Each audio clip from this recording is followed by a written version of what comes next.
Hello everyone, I hope you're doing well. Today I'm going to talk about voice allocation or voice setup on the Digitone 2. You can get to the voice setup. There's a button right here that you press and it pops up, and this is what the voice setup menu looks like. Let me just go through the areas and talk a bit about it. So most of the settings here are for each track. So each of the 16 tracks can be configured with everything that's on the bottom row and then the item in the upper right. This middle section is just a visualizer, so you can kind of see, how the voices are being allocated. And then the upper left is a setting that is the voice stealing setting, and that's for the whole pattern. So, and I'll go through each of those. So let's go through just a few examples and give you some ideas. The main reason you would ever want to go to here is if you are writing something and you're kind of hearing a problem, like you're actually getting some notes dropping out that you will notice in a song that you're composing. I'm pretty amazed how many times I don't run into that and everything works. But if you do go in here, it's good to know kind of how to kind of fix and figure out like where you can optimize. The other reason to go in here actually is just to use it creatively, which is something that I am very interested in, just to actually kind of force a voice stealing so that melodies and different notes are played. It's kind of like a leaky choke group, if you know what I mean. But anyway, let's go back into the settings overall. So when I'm playing this ARP, you're seeing this jump around through all the different voices, right? So it's using sequentially, it's going through all 16 voices. Now that's because this in the lower left, the voice setting is set to dynamic. If I change that, if I set that to 1, watch what happens. There's two things happening here. One is it's only using one of the dots, but you're getting this rectangle flashing. But it actually sounds the same pretty much. So what's happening there is the rectangle is just indicating that it's trying to get another voice, but it couldn't. So it's just saying, hey, I wanted another voice, it wasn't available. So I'm just gonna kind of put that out there so you know that you're kind of at that limit. I could have used another voice, but that's just because we said we only get to use one voice, right? So let's do 2 voices and see what happens. And we're still getting it. So we're just like, okay.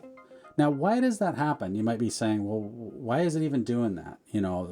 Because what's happening is the ARP, when it plays the notes, basically the tail, or the end of the note is long or longer, and the next note's starting before it's faded out all the way.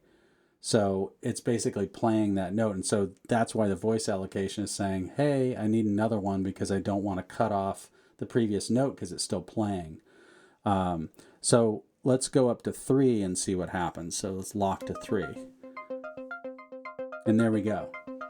So for this particular ARP, it's cycling through and it's using up about 3 voices in this case. Okay.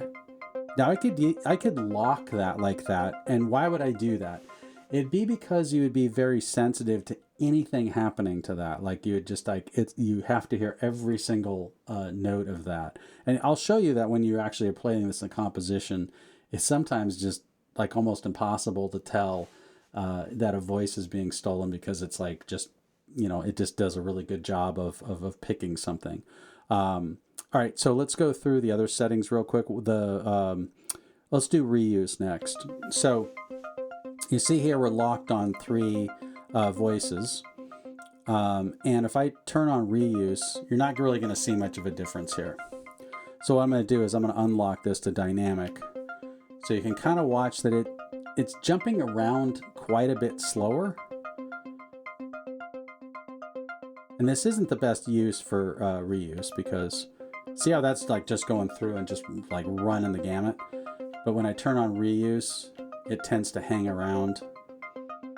So let me do a kick drum because that's the better example. So my kick is already set to reuse. And notice that when I press this, it's just saying, okay, I've got that voice. I'm just going to keep using it, And this is really good for short stuff that has a really fast fall off. I mean, it's really hard to play this kick drum and overlap where it's going to need two voices. I can play it as fast as I can, and I'm not going to get that thing to use another voice. So that's where reuse is really, really, it works really well on percussion. For long legato stuff, you wouldn't use reuse because you want the next note to be free to play so that you hear the other notes fading out over the top of it. All right, so let's go through, we talked about allocating and locking voices a little bit. Let's go through unison because I want to lock this to 3 to show you something. Okay, so this is 3 voices on this ARP, just like we were looking at earlier.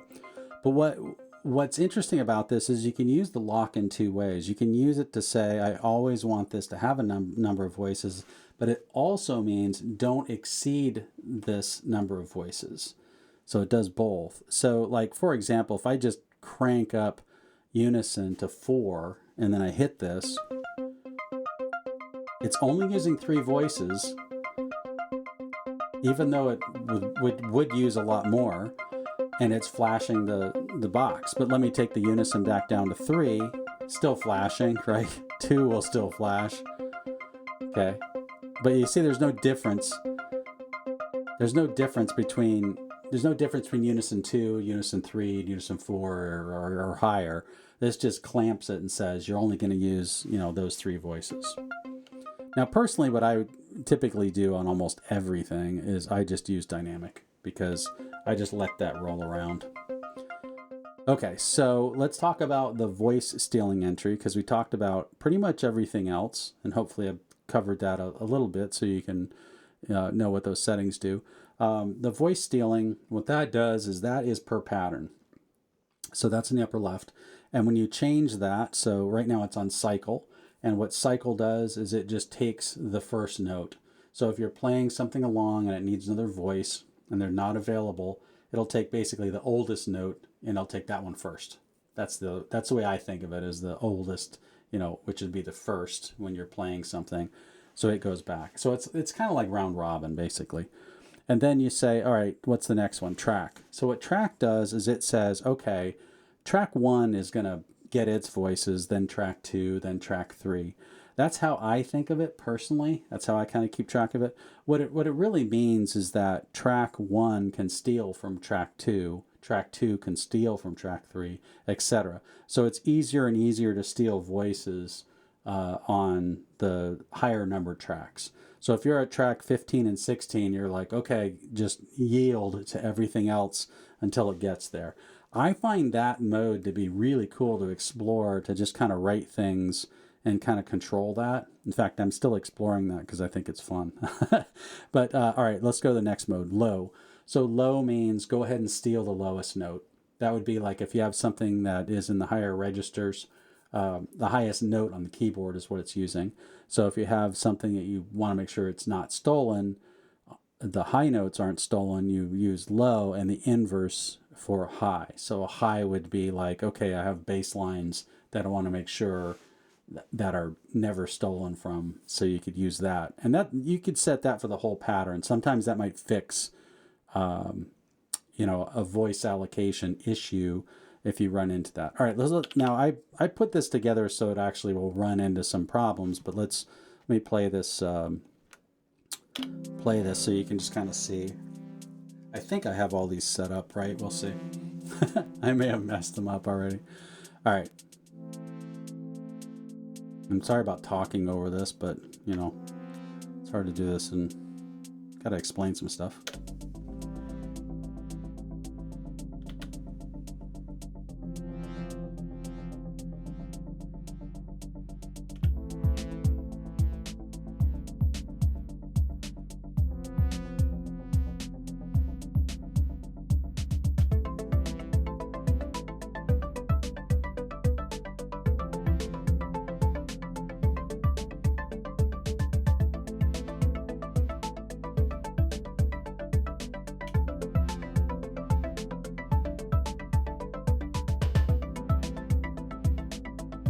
Okay, so now I have some voices here I think that are going to overload it, but we'll see.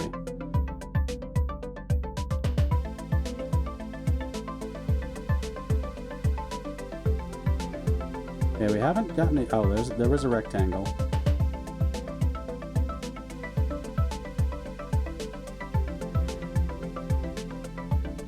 Okay, so I actually heard there, I heard the, let me add this in and see if it makes it even more obvious.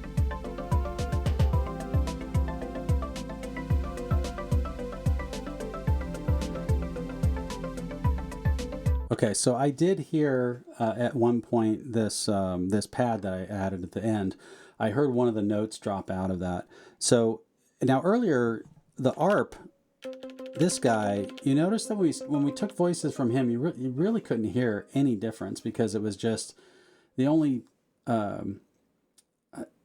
This is kind of hard to explain without a picture, but I can just explain that, you know, if a note is still playing a little bit and the next note comes along, you know, sometimes when you just do that, I mean, a lot of synthesizers allow you to do, you know, an envelope reset or not.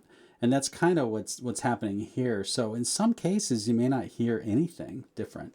So, but this is a good example with this, this pad that we have. And let's actually turn him up slightly just so I can kind of make it really obvious.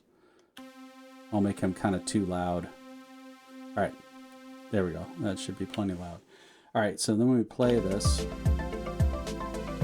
I'm gonna set this guy.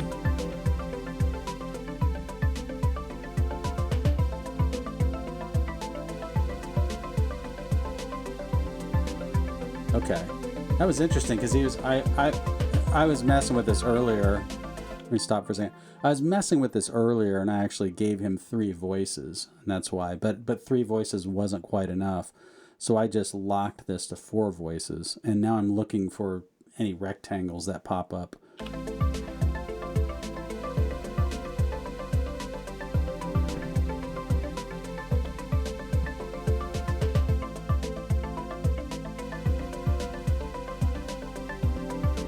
Okay, so that actually fixed it.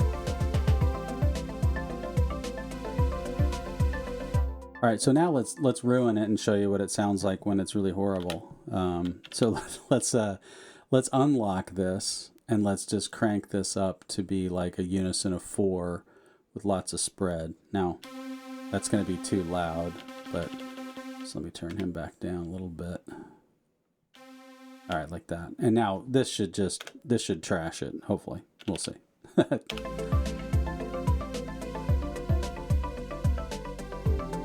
Yeah, it's not getting enough voices to get the unison. And you can see the flashing there.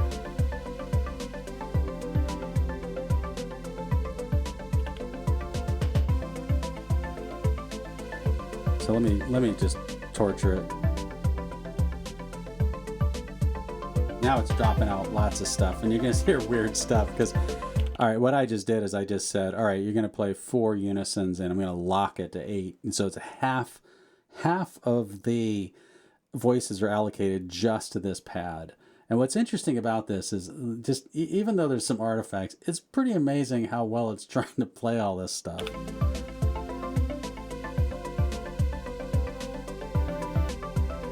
So I heard something weird there. But it's pretty darn durable. I mean, that's the thing I always find with this. So I'm going to set this back to dynamic and not do unison on this guy. And then that's a little better anyway. Sounds better.